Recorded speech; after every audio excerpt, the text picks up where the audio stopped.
The Leader of the Opposition.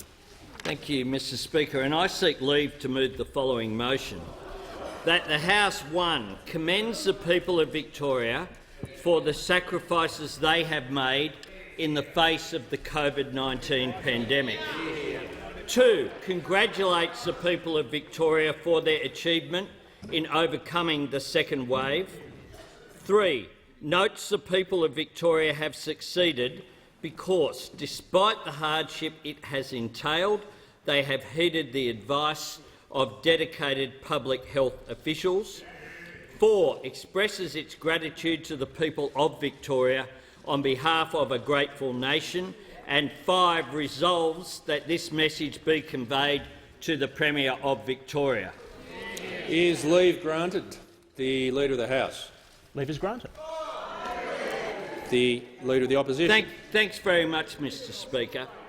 As our fellow Australians in Victoria emerge from lockdown, we should join together in this place to acknowledge the magnitude of their efforts. We express through this motion our admiration of Victorians for their bravery, their fortitude and, not least, their sheer stamina. Victorians have demonstrated the true meaning of the term "we are all in this together." Victorian businesses have been doing it tough. Victorian families have been doing it tough. Members of Parliament, of course, have had to quarantine in order to attend the Parliament, but it's their families that have done it tough through this process. While the rest of the country came out of the harshest lockdowns, silence fell across the great city of Melbourne.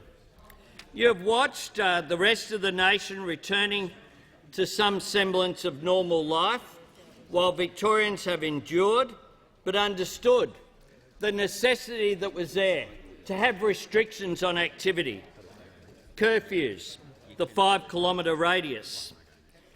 During this second wave, Victorians were under strict stay-at-home rules for some 110 days. That, of course, has an impact on people's mental health. It has an impact on the way that they live their everyday lives. And it is important, and indeed no issue could be more important to deal with in this parliament than this resolution that I've moved here in this parliament. Victorians, of course, on the weekend even had to endure watching an AFL Grand Final played at the Gabba.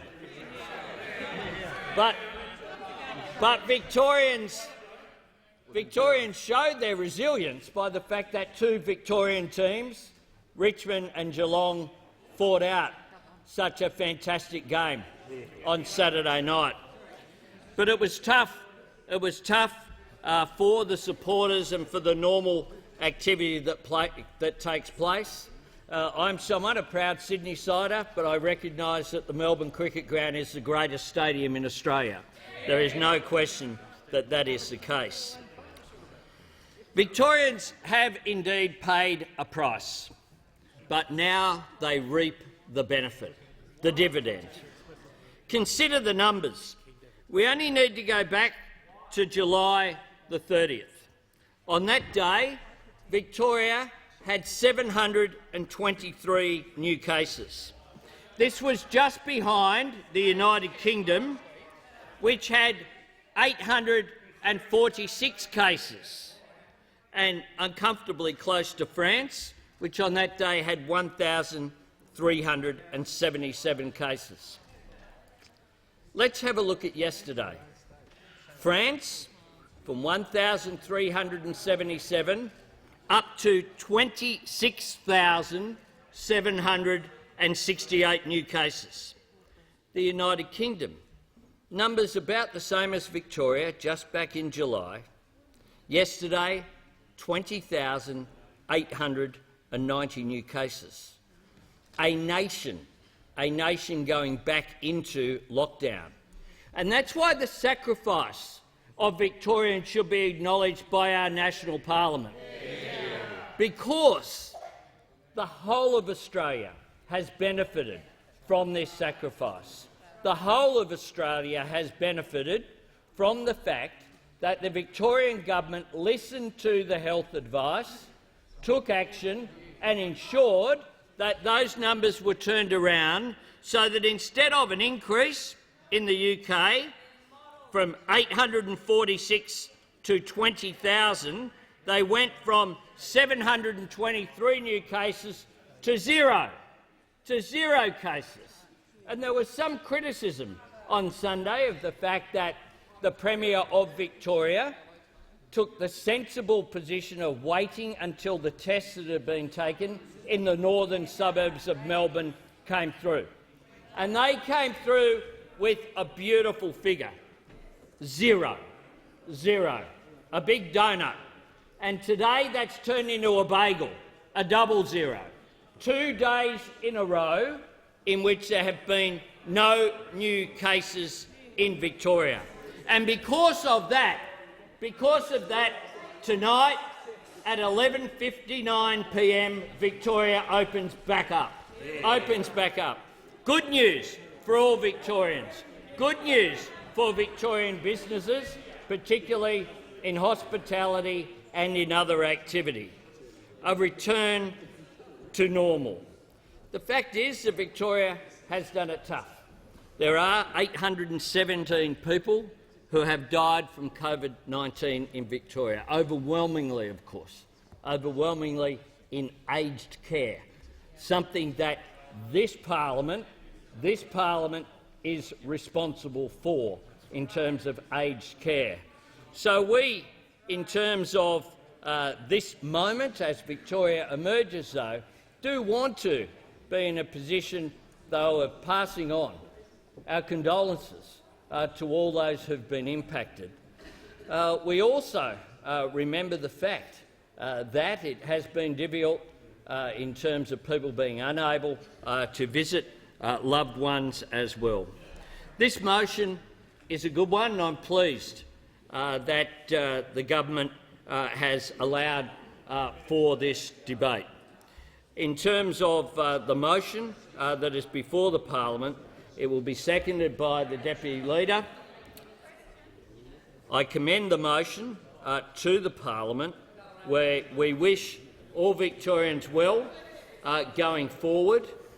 We ask that this be conveyed to the Victorian Premier on behalf of the Victorian people, and we say, well done. Is the motion seconded? Is the motion seconded? The Deputy Leader of the Opposition. I second the motion and reserve my rights. Thanks. Question is the motion moved by the Leader of the Opposition be agreed to. I call the Prime Minister. Mr Speaker, and I indeed would have been happy to second the motion, Mr Speaker. I join with the Leader of the Opposition, and I believe it is very important that this parliament today come together and express its thanks and gratitude to the people of Victoria, Mr Speaker, for their extraordinary resilience and their determination, their patience, the care that they have shown for each other through what has been an exhausting and difficult and overwhelming time for so many. There have been many things asked of Australians over the course of what has been, probably in most people's living memory, one of the most difficult times they have ever experienced, and certainly as a nation, our collective experience. It has been many generations since Australians have had to go through a time such as this, but for Victorians, this time has been a time like no other in Australia have really had to endure, Mr Speaker. And so it is right for our parliament to congratulate and to thank Victorians for the way that they have conducted themselves over these many, many difficult months. And indeed, yesterday I was pleased to hear of the decision of the Premier and the Victorian government to take this next important step forward. Mr Speaker, I said at the outset of the Victorian lockdown that Australia will not win unless Victoria wins. And we are now starting to see Victoria win again, Mr Speaker, and I welcome that. This is a good thing for Australia. It's a good thing for all Australians, and we all welcome it, I'm sure, from every corner of this country. Mr Speaker, when the first wave of the coronavirus pandemic hit this country, we brought together all state premiers and chief ministers into what was an innovation in the National Cabinet that has now met on 30 occasions, Mr Speaker. Unprecedented in our federation history for premiers and chief ministers to come together with the Prime Minister and work in the way that we have. And there have been their critics of the National Cabinet, Mr Speaker, and there have been disagreements amongst the National Cabinet from time to time.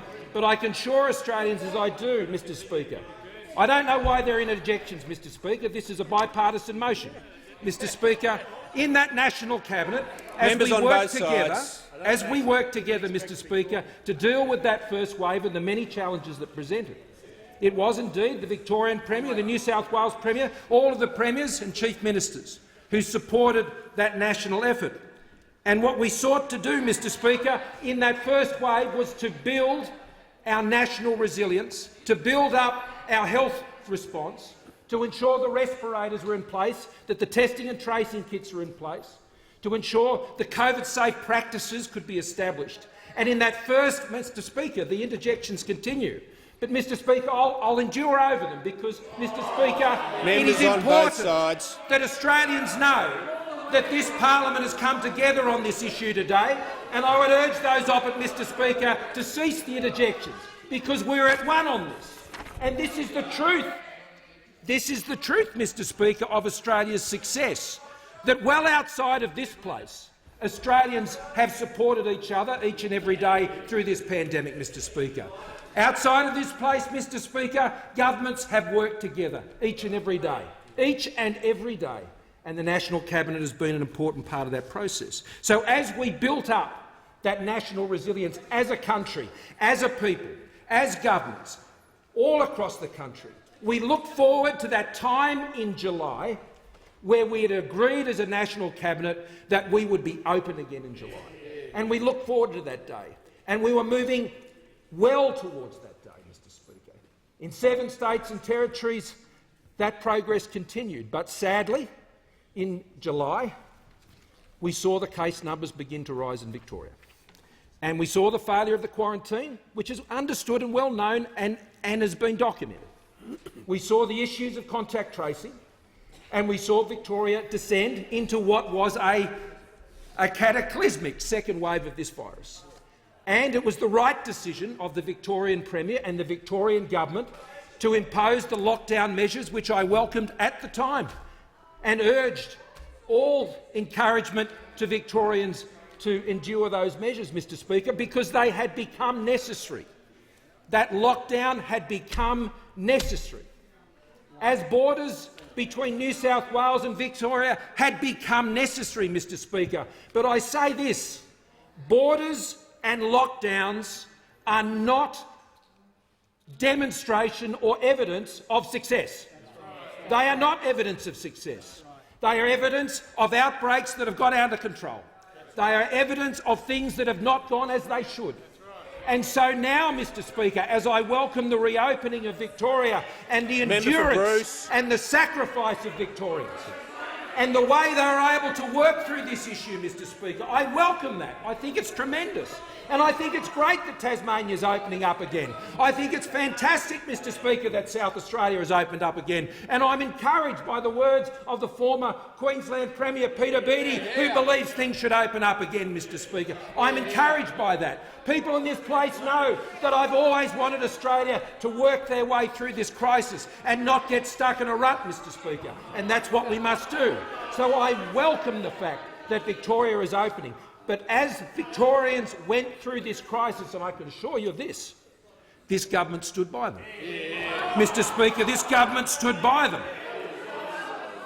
28 Commonwealth GP-led respiratory clinics assessed over 175,200 people in Victoria. 1,400 interviews assigned to Commonwealth teams on contract tracing.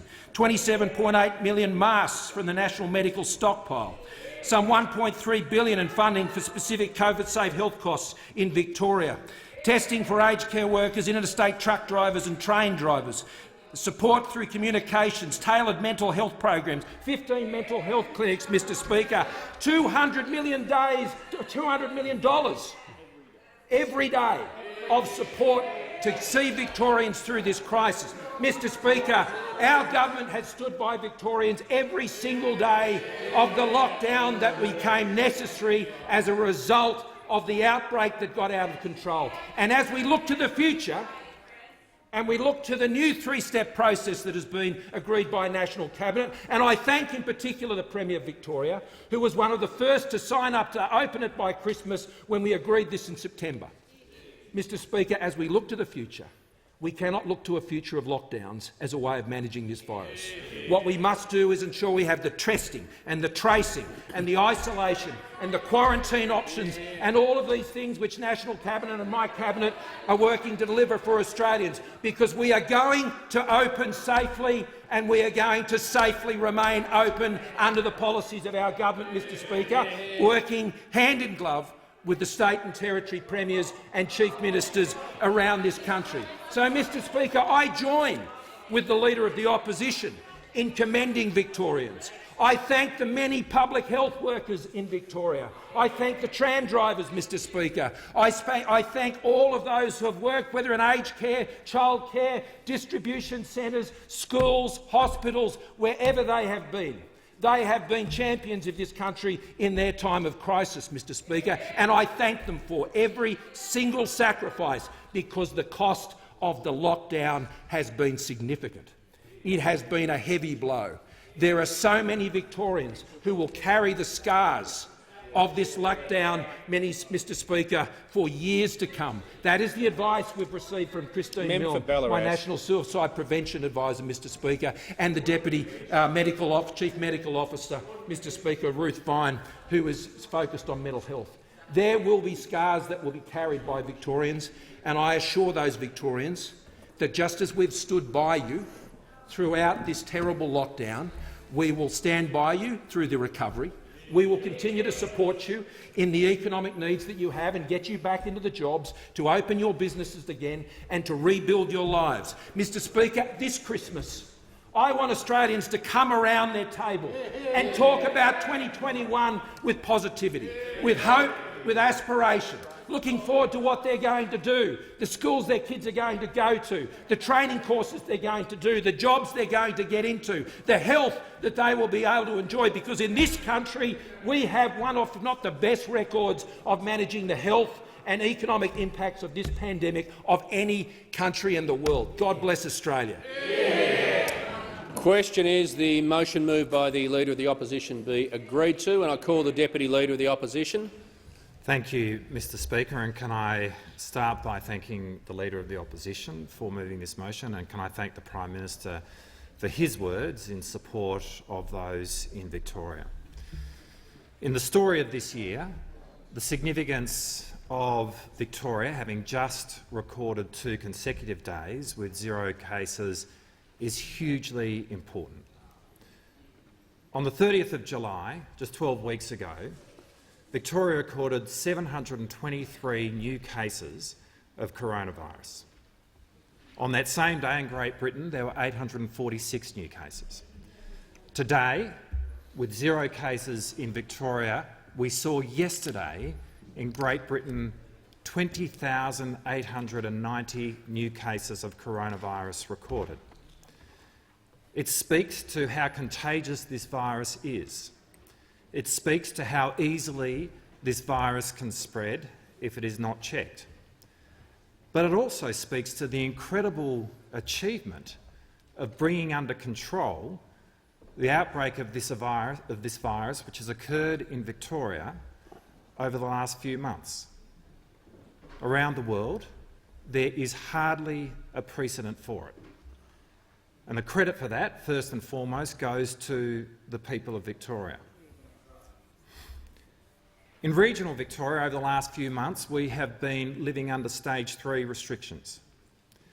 For many people in this chamber, indeed for many people around the country beyond Victoria, that is an experience that was lived earlier in the year. But in Melbourne over the last few months, people have been living under Stage 4 restrictions.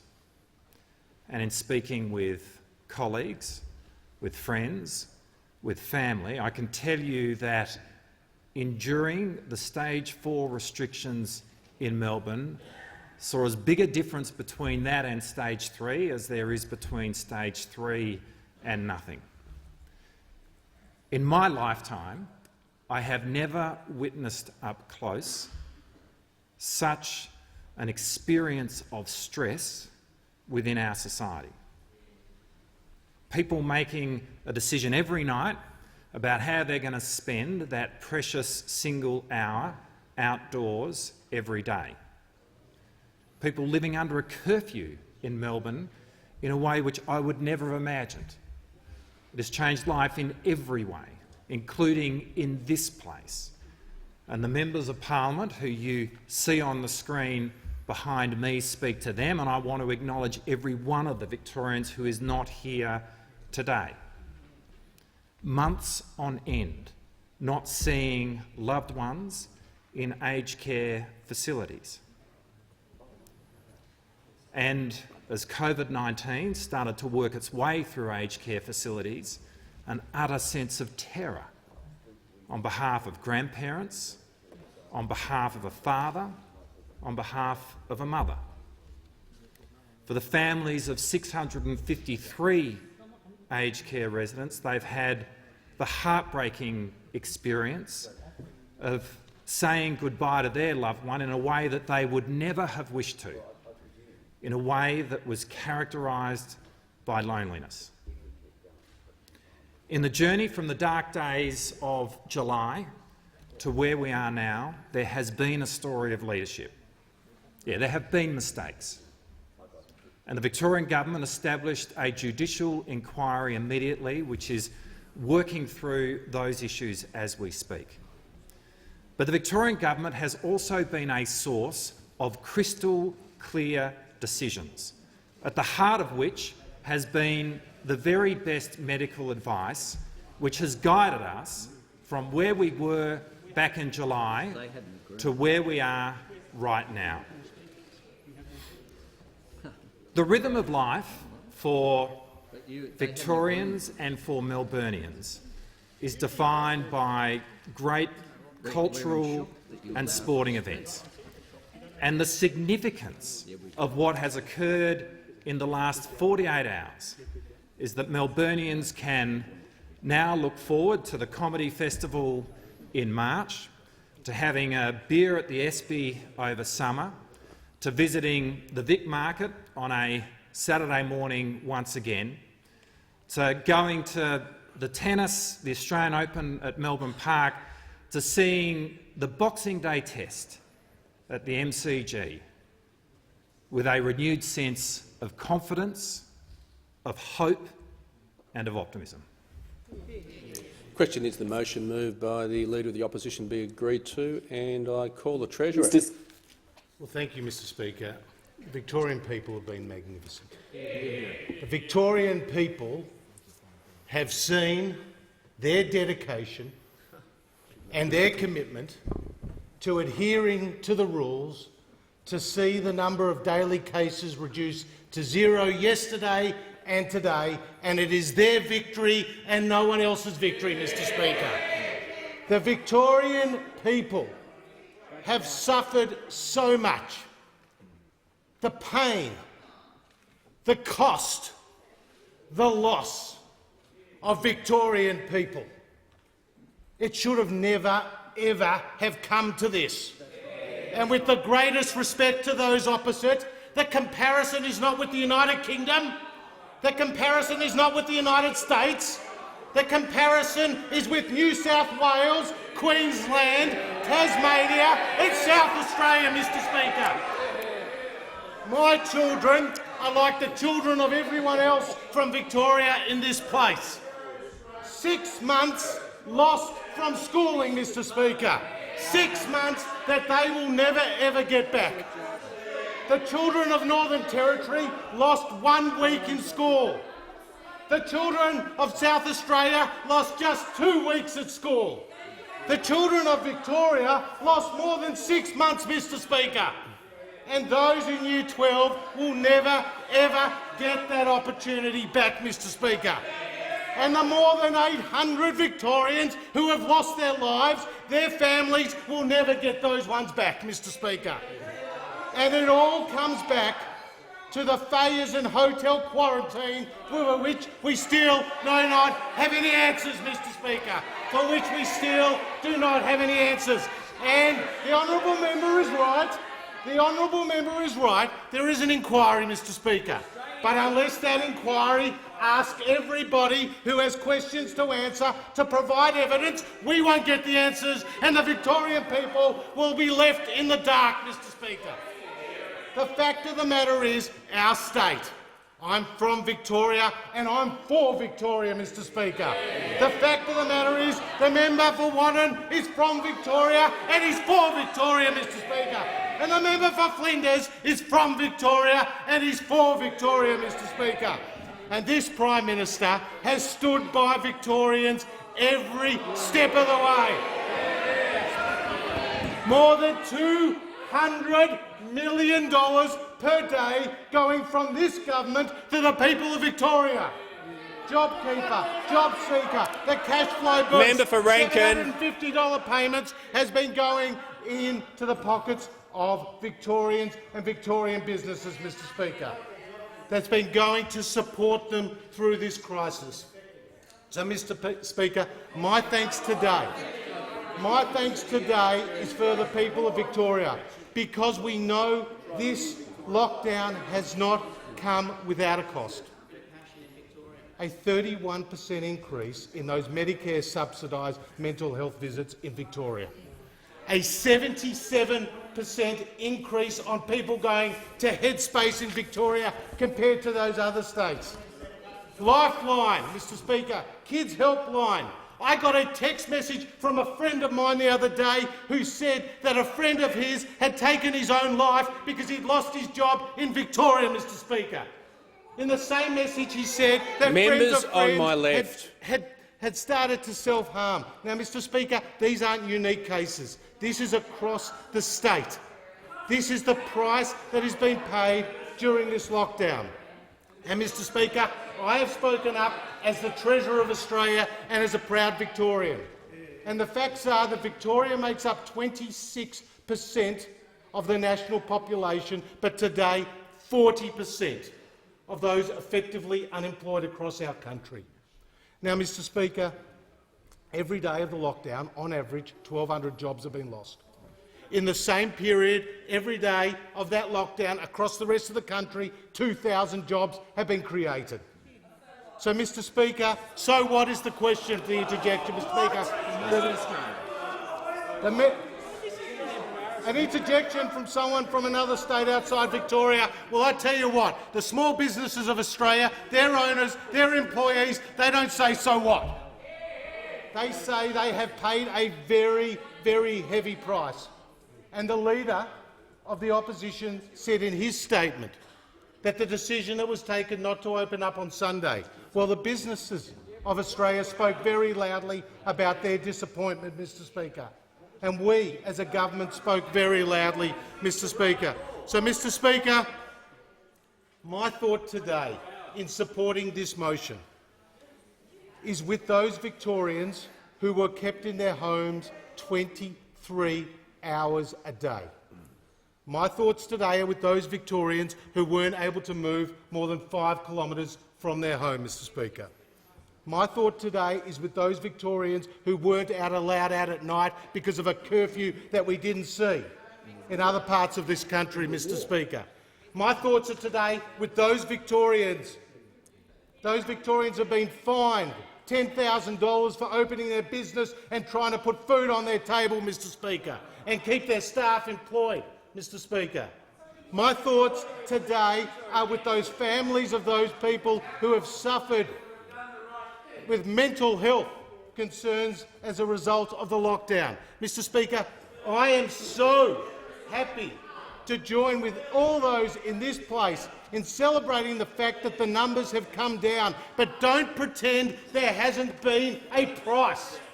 And the price has been immense. And the cost couldn't have been higher for more than 6 million Victorians, Mr Speaker. So today we give thanks for those numbers coming down. We give thanks to those Victorians who have paid the ultimate price, Mr Speaker, and to their families. And we say thanks to those health workers who have been working so hard together with our Defence Force personnel who have been working with the Victorian government. We, on this side of the House, have stood with Victorians since the start of this crisis. We have stood with Victorians through this crisis, and we will stand with Victorians to the end of this crisis. The question is that the motion moved by the Leader of the Opposition be agreed to. All those of that opinion say aye. Mr Speaker. Contrary, no. Mr Speaker. The ayes have it. The ayes have it. Questions without notice? Speaker. The Leader of the Opposition. My question is to the Prime Minister. This country is heading towards $1 trillion of Liberal debt. The most recent budget contained more than 30 buckets of money with more than $5.7 billion of discretionary funds. Don't taxpayers have a right to know their money is being spent honestly and wisely? And why won't this government legislate for a National Integrity Commission, given you've had the draft since last year? The Prime Minister. Mr Speaker, you've just heard the passionate words of the Treasurer. A proud Victorian, Mr Speaker, like so many other proud Victorians in this chamber, not restricted to either side of this chamber, Mr Speaker, and the question has been raised by the Leader of the Opposition about the wisdom of the spending commitments that the government has made in the budget. Mr Speaker, questioning the expenditure that this government is putting in to ensure that this country recovers from the COVID-19 recession. The Leader of the Opposition likes to say he supports the government's plans out of one side of his mouth, and out of the other side of his mouth he's happy, Mr Speaker. The Prime Minister resume his seat. The Leader of the Opposition on a point of order. Yes, Mr Speaker. On direct relevance, it wasn't about whether the funds should exist. It was about whether they should be scrutinised to make sure they're not rorted, just like sports rorts and other programs have been. Has made his point of order. The Prime Minister has the call. Thank you, Mr Speaker. You've just heard the Treasurer say where our investment is going that has led to the increase in the debt. And right now, that's $200 million every single day to support Victorians through the biggest challenge they've seen in generations, Mr Speaker. It's there to ensure that businesses have been able to stay in business. It's there to ensure that Australians have been able to remain in their jobs. Were it not for the investments that we put in place throughout this crisis, 700,000 additional Australians would have been out of work. 700,000. So if the opposition is looking, Mr Speaker, if he's looking for a reason as to why the government has gone into unprecedented spending to get Australia through this crisis, he need look no further than those 700,000 Australians he scoffs at with this question, Mr Speaker, that he scoffs at. He scoffs at the Australians who have been supported by a government who gets it, a government that understands that in the most unprecedented crisis in 100 years of a health pandemic, the government would step up to support businesses, to support industries, to keep people in jobs, with cash flow assistance, and it's not just for today, Mr Speaker, and it's not just for the recovery tomorrow that will recover what has been lost through this crisis. Mr Speaker, it's the investment we make for the future, whether it's the manufacturing plan which the Minister for Industry had the opportunity to speak to this parliament about today. Mr Speaker, $1.5 billion, building on the economic reforms that will make manufacturing businesses competitive in this country. But also the $1.9 billion, Mr Speaker, which the Minister for Energy and the Minister for Emissions Reduction is putting into new technologies to ensure not only do we have affordable energy and the gas for the feedstock that this country needs to grow manufacturing businesses, Mr Speaker, and to grow heavy industry, but also to ensure we have a lower emissions future. The Prime Minister's time has concluded. Take an extension, Mr. Oh, well, you need someone to move it. I can't move it. The member for Goldstein. Thank you, Speaker. As a proud Victorian Speaker, my question is to the Prime Minister. Will the Prime Minister outline to the House how the Morrison government has provided crucial support to states and territories to lead Australia's response to the COVID-19 pandemic and recession? The Prime Minister has the call. Mr Speaker, a very timely question from the member with the theme that we're able to speak to today, and there is no greater friend of self-funded retirees in this country than the member for Goldstein, Mr Speaker. A champion they have in him, there's no doubt about that, Mr Speaker. A champion they have in him, protecting thousands, hundreds of thousands of self-funded retirees and standing up for them as we went into the last election, Mr Speaker, to save them from the retirees' tax that remains on the books of the Leader of the Opposition, Mr Speaker, as a constant insult to self-funded retirees in this country. Mr Speaker, it was in September. It was in September that the National Cabinet agreed, bar Western Australia, to ensure that we got Australia open by Christmas. And as we remarked earlier in the motion moved by the Leader of the Opposition, yesterday we made a very important step, took a very important step with the lifting of those lockdown restrictions commencing in Victoria from later tonight. And, Mr Speaker, that is the first necessary step, but there are many more steps to take between now and the end of the year to realise that commitment. And throughout this crisis, Mr Speaker, we have worked to support the states and territories as they've taken the decisions that they have had to take, and it was in their jurisdiction and within their responsibility to make. And we respect those responsibilities that they have to their own electors, Mr Speaker, in each of those states and territories. And we have sought to work with them, whatever decisions that they have taken in their view and their states' interests. And we have supported those states and territories with unprecedented support in the fiscal budget of this country. Mr Speaker, some $272 billion in direct measures alone, some 13.7% of the size of our economy, this government has invested, including health measures, Mr Speaker, of some $16.5 billion alone to deal with health needs within our states and territories has been invested by this government, 13.7%. Combined, all of the other states and territories together, every single one of them, in direct measures, including their health expenditure, have committed $47 billion.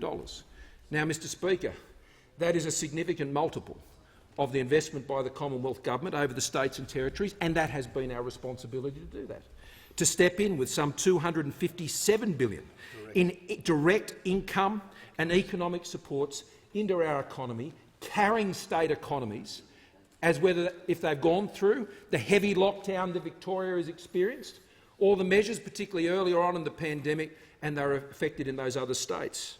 And as other states have been able to emerge and move forward, Mr Speaker, they have graduated from much of that support.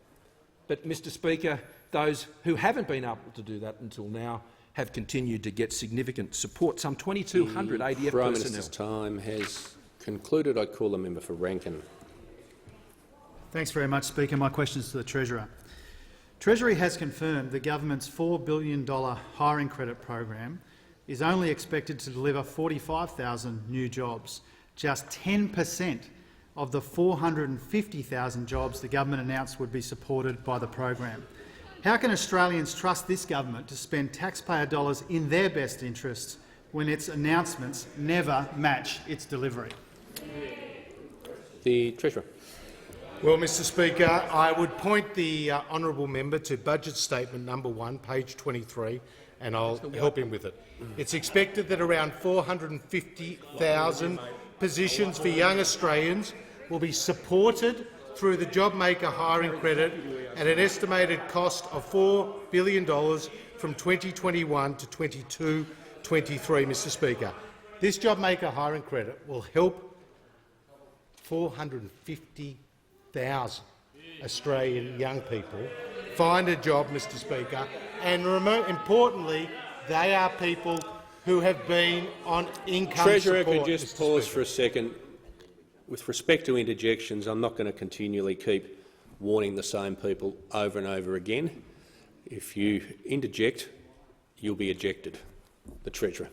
So, Mr Speaker, the JobMaker hiring credit is a vitally important initiative supporting jobs throughout our community, but importantly focusing on those who are aged 16 to 35, because the numbers show that young people have been impacted most by this crisis, having lost their jobs. So I never thought I would see the day when the Labor Party and the member for Rankin would try to pit younger workers against older workers. We on this side of the House are for all Australian workers and for creating more jobs using the JobMaker hiring credit to do so. The member for Nichols. Thank you, Speaker. My question is to the Deputy Prime Minister, Minister for Transport, Infrastructure and Regional Development. Will the Deputy Prime Minister inform the House how the Morrison-McCormack government is focusing on the delivery of infrastructure around Australia, particularly in my electorate of Nichols, helping to create jobs and to drive the economy and the recovery as soon as we get out the other side of the COVID-19 recession? The Deputy Prime Minister. Thank you, Mr Speaker, and I thank the member for his question. He is an unwavering advocate for the communities of Nichols and for regional Victoria. And we've just heard some fine and passionate words from the Treasurer. And indeed, Melburnians have done it tough. So have regional Victorians. They have done it very, very tough, and I commend the regional members for their advocacy for their communities, and I thank those people who live in regional Victoria for what they've done to help us through this dire situation. The member for Nichols understands how important investment in regional infrastructure is, how important it is for productivity, for jobs. And throughout the pandemic, our delivery of infrastructure projects has surged ahead, particularly in regional areas. But with more than 200 major projects currently across the nation, this is a game changer. The federal government is doing its part to assist in our recovery from COVID-19, and it's up to the states and the territories to take the opportunity we have presented. With only 3 locally acquired cases reported across the country in the past 48 hours, it is time for the states and territories to safely reopen their borders, to reopen those businesses, to reopen those communities, to reopen their economies and get back on track. And through our $110 billion decade-long pipeline of infrastructure, we have transformational projects, large and small, in every jurisdiction, including $39 billion of investment we have committed in New South Wales, $28.5 billion in Queensland, $2.7 billion in the Northern Territory, $975 million in the ACT, $9.8 billion in SA, $15.4 billion in WA, $3.2 billion in Tasmania. Victoria is no exception, Mr Speaker, with our total infrastructure funding reaching more than $31.5 billion across the state. And in the member's electorate of Nichols, our infrastructure investment includes the Shepparton bypass. I know how hard he fought to achieve that commitment. The Chuka-Moama Bridge, again, he fought hard for that. The Shepparton Art Museum, I was there on a couple of occasions, not only to make that commitment, but also expand upon it, and the Shepparton Alternative Freight Route. But also, importantly, $320 million for the Shepparton Rail Line Upgrade Stage 3. 990 direct and indirect jobs are expected to be supported by this important project. A project Sam Birrell, CEO of the Committee for Greater Shepparton, said Stage 3 of Shepparton Rail Line upgrade funding is a fantastic outcome for the Greater Shepparton region. It will enable us to move from 5 to potentially 9 daily services of faster, more comfortable Velocity trains to and from Melbourne. During peak periods, that could be a train on the hour. It brings us a rail service which is, in per capita terms, equal with Bendigo and Ballarat. That's delivery. That's commitment. That's getting on with the job, and that's the important things that the member for Nichols does. Concluded. I now give the call to the member for Hotham.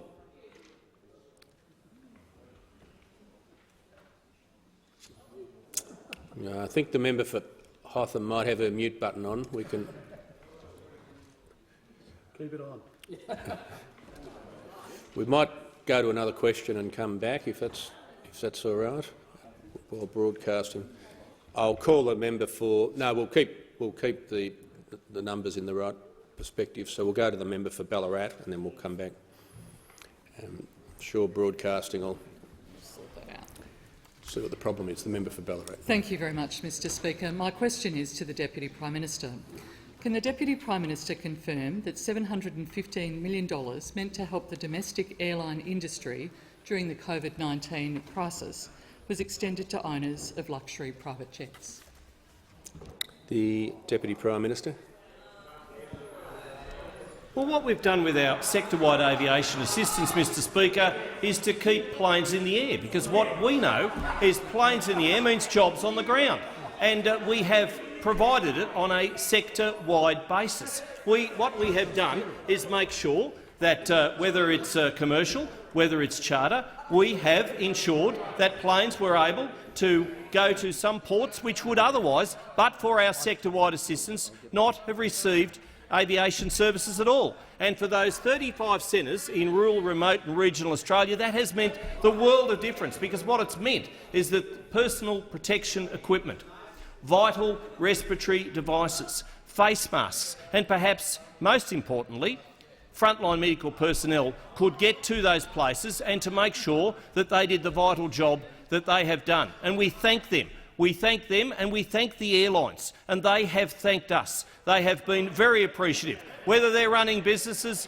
they have thanked us for the support that we have provided. And I'm not quite sure why you're going cha-ching, cha-ching, Leader of the Opposition. This has meant the world of difference to those communities. It's meant the world of difference. And perhaps if the borders were reopened and reopened sooner, then we could get on with interstate travel, because interstate travel is going to help those travel agents, it's going to help those tourism industries, it's going to help parts of Australia which have not even had a coronavirus case, and yet they've been impinged upon. They've had restrictions placed on them by faraway premiers and chief ministers in capital cities that have been quite unfair on their communities, but they have persevered. They have endured because they are in it with the rest of Australians. They are in it to make sure. Just saying to the Deputy Prime Minister, it was a very specific question, and he's certainly been answering it and been relevant. The member for Brand. Oh, was it you? I think they're only being supportive, in fairness to them, Mr Speaker. I think they're being supportive of my answer, and with that I've concluded.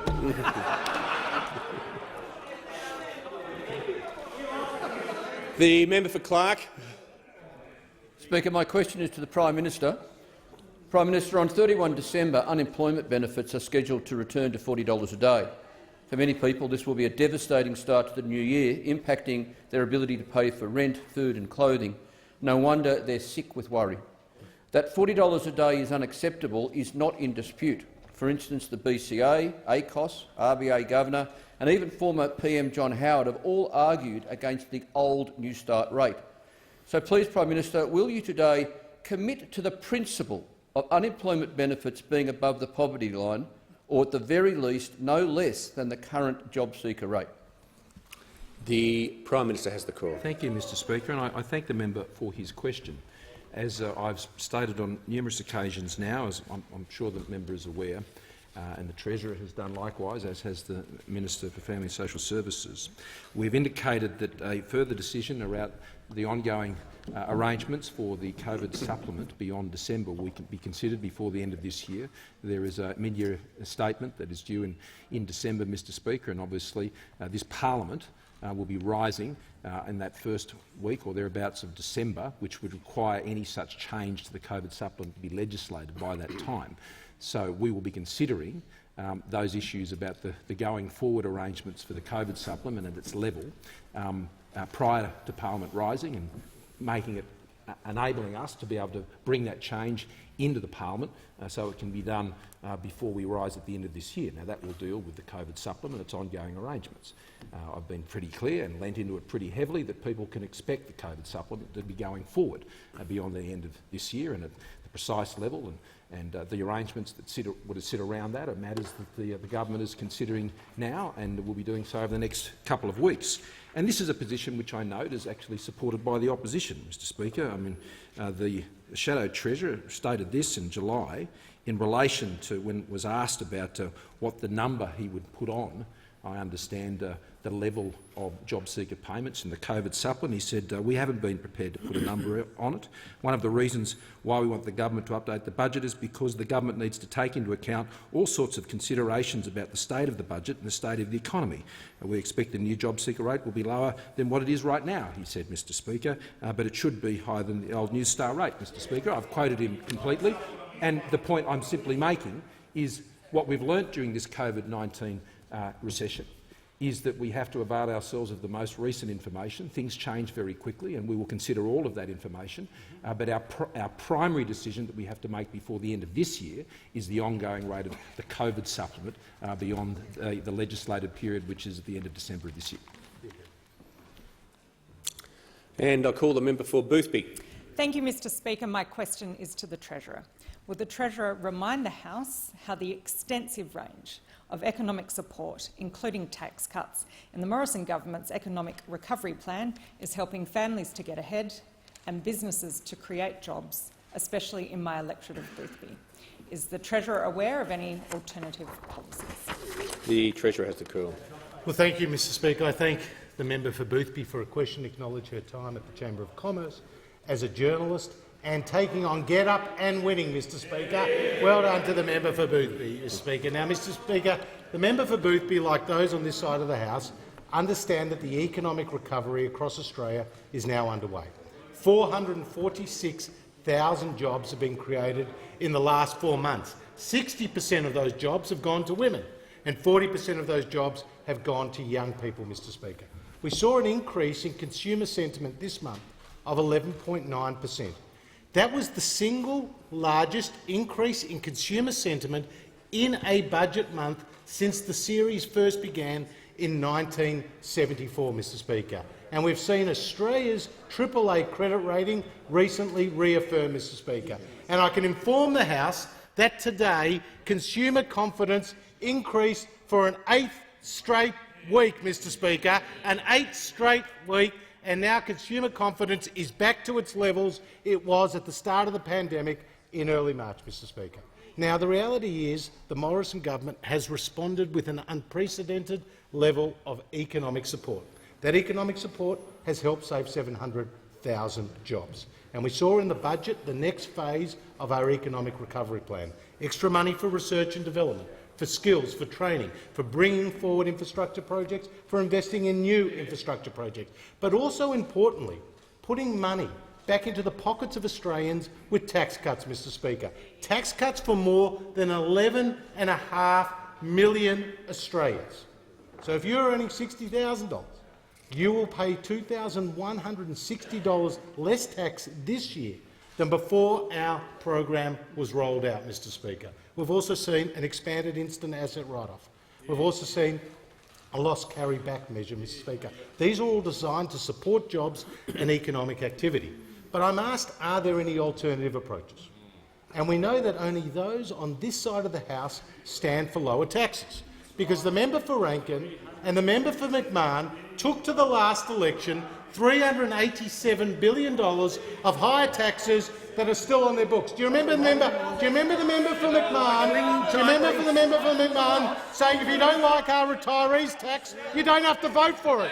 Well, the news for the member for McMahon is Australians didn't vote for it, Mr Speaker. And we also know that the member for Rankin let his guard down the other day at the press club when he revealed the real truth, when he said that the tax cuts, the legislated tax cuts, were a handout, Mr Speaker. Well, tax cuts are not a handout, Mr Speaker, from government. Tax cuts are handing back to the Australian people their money, Mr Speaker. We on this side of the House stand for lower taxes for all Australians. The Leader of the Opposition. Thanks, Mr Speaker. My question is to the Deputy Prime Minister and Minister for Transport.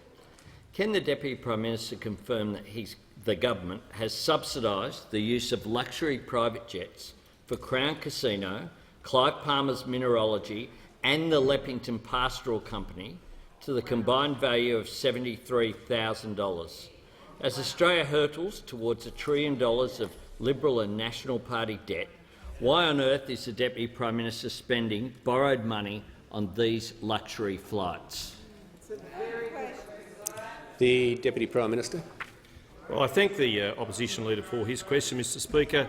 we have committed $2.7 billion of assistance for the aviation sector, and we've done it on a sector-wide basis. We've made sure that to maintain minimum, I would say essential, air services across Australia, including more than 400 return flights per week to more than 120 locations, of which 110 are regional and remote. 70 operators who have been given assistance, who have accessed assistance, who have accessed rebates under the sector-wide aviation assistance include aeromedical and charter flights for fly-in, fly-out. And this has been important. This has actually kept those regional communities, indeed kept the people in them, with the ability to fly around the nation. This is so important, and I'm proud of the aviation assistance we've provided. Has the Deputy Prime Minister indicated he's concluded his answer? The member for Ford. Thank you, Mr Speaker. My question is to the Treasurer. Will the Treasurer inform the House how the Morrison government has been supporting all states and territories to drive Australia's economic recovery through our unprecedented response to the COVID-19 pandemic? The Treasurer. Well, thank you, Mr Speaker. I thank the member for Ford for his question, acknowledge his time in small business and the financial services sector before coming into this place and taking on a former Queensland Premier, Peter Beattie, and winning, Mr Speaker, and winning. Now, Mr Speaker, the member for Ford understands, as we do on this side of the House, that the Australian economy, the global economy, has faced a once-in-a-century economic shock. In fact, the IMF is suggesting that the global economy will contract this year by 4.4%, Mr Speaker. That compares to a contraction of just 0.1% during the height of the GFC. And the equivalent of around 600 million people have lost their jobs globally over the course of this year. And here in Australia, at the height of this pandemic, 1.3 million Australians either lost their jobs or saw their working hours reduced to zero. Now, the Morrison government has responded with an unprecedented amount of economic support. JobKeeper, JobSeeker, the cash flow boost, $750 payments to millions of Australian pensioners, Mr Speaker, helping to save 700,000 jobs. Now, Mr Speaker, our Commonwealth response has totalled $507 billion, or the equivalent of 26% of GDP when you include fiscal and balance sheet support. $257 billion has been direct economic support. That's the equivalent of 13% of GDP. In comparison, the states have announced $40 billion of direct economic support, just 2% of GDP.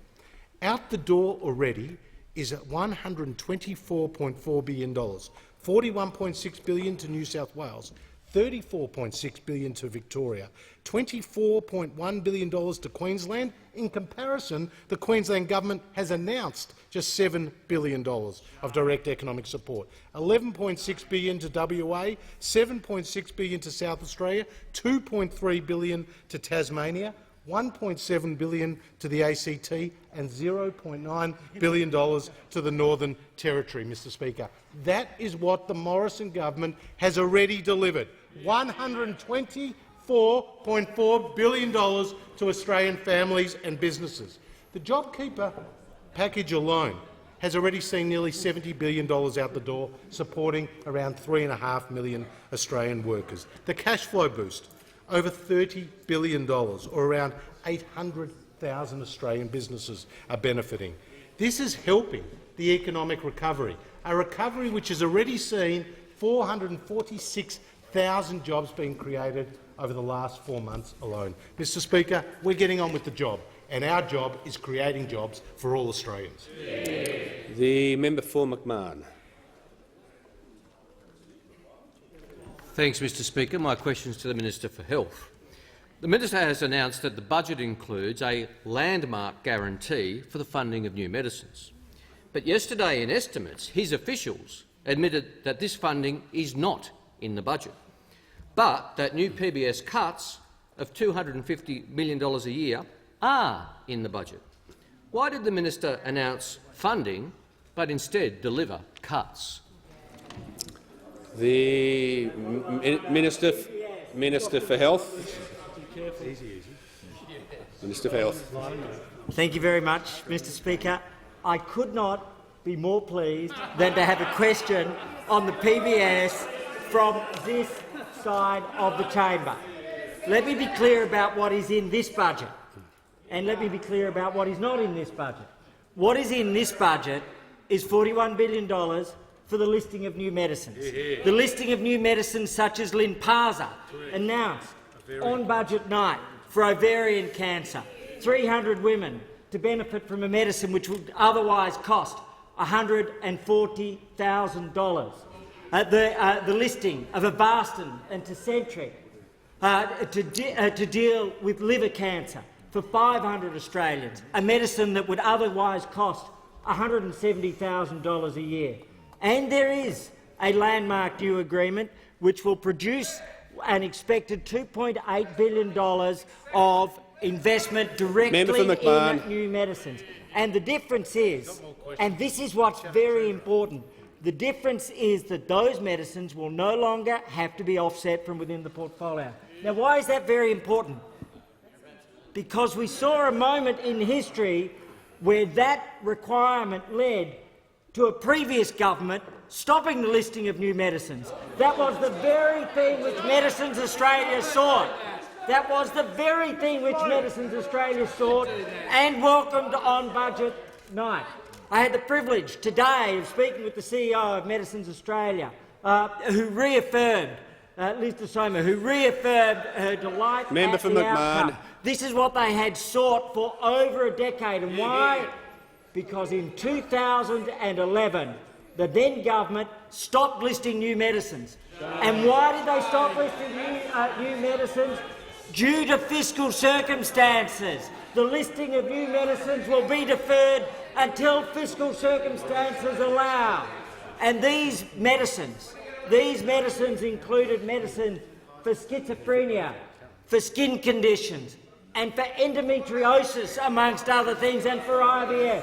So they stopped listing new medicines for schizophrenia, endometriosis and IVF in one of the moments of great health shame in this country, in this parliament. They're responsible. We fixed it. And not only have we fixed it, in this budget we fixed it forever.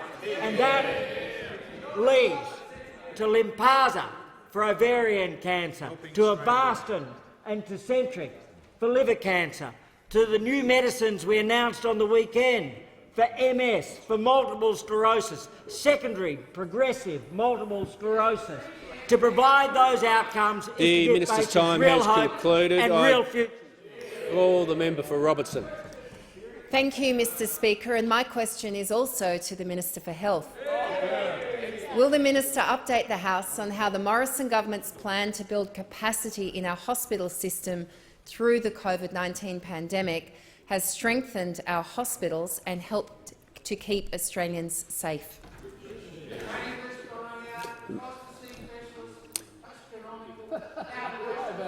Go back to sleep. Go back to sleep. The member for Macarthur can leave the chamber under 94A. Wipe your chin. Get a dribble.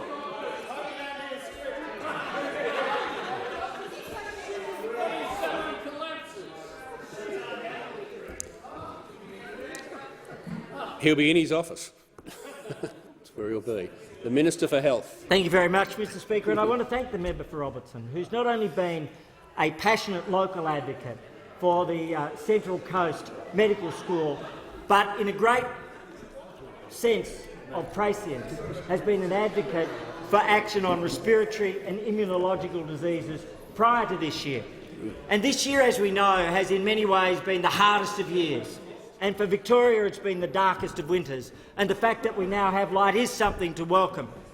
But we know this, that we look at Australia today with 2 cases in the community, and we look at the world with over 400,000 cases for a 6th consecutive day, and we recognise the extraordinary achievement, the achievement which came from Australia having and executing and implementing a plan from the earliest days in January and February.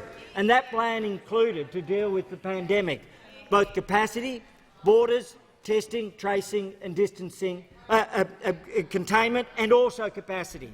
and one of the central elements of our capacity was to boost and support our hospital capacity.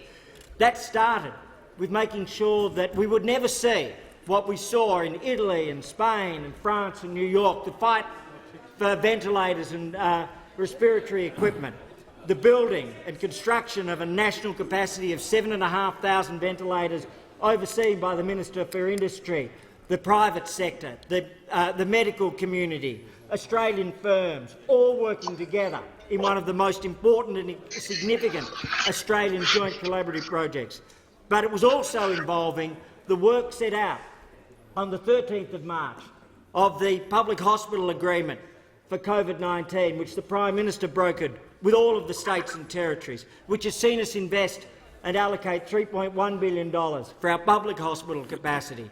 And as well as that, the private hospital capacity, the private hospital viability guarantee, which brought over 30,000 hospital beds, which brought $1.7 billion of allocated funding and brought over 100,000 potential workers into that sector, which has seen over 500 people in Victoria transferred to those private hospitals and given support.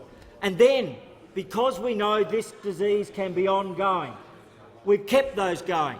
We saw in Victoria 140 days ago a 0 day, and since then we've seen over 18,500 cases since that 0 day. So we know that this disease can come back.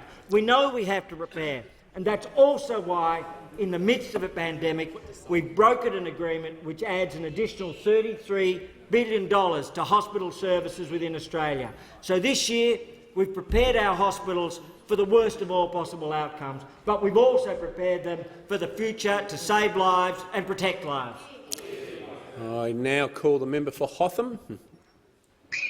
Thank you, Speaker. And my question is to the Treasurer. Is the Treasurer aware that when asked about the government's announcement that its technology roadmap would deliver 130,000 jobs, Treasury yesterday said, quote, "That's not a figure that was used in the budget, that was a figure in the Minister's press release." Is this another case of spin over substance? The Treasurer has the call. Well, Mr Speaker, the technology roadmap, like all the other programs, were part of the government's economic forecasts for where jobs growth would be, and jobs growth, according to our budget numbers, is for 950,000 jobs, Mr Speaker, to be created in the next few years. Now, Mr Speaker, I don't know what those opposite have got against creating jobs, but we on this side of the House are in favour of creating jobs, Mr Speaker. 446,000 new jobs created over the last 4 months alone, 60% of which have gone to women, 40% of which have gone to young people, Mr Speaker. Now, tragically, we have seen jobs being lost in my home state of Victoria, whereas in other states we are seeing jobs growth, Mr Speaker. Whether it's a technology roadmap, whether it's the JobMaker hiring credit, whether it's our investments in infrastructure, either bringing projects forward or investing in new projects, whether it's research and development, whether it's skills and training, we on this side of the House are in favour of more jobs.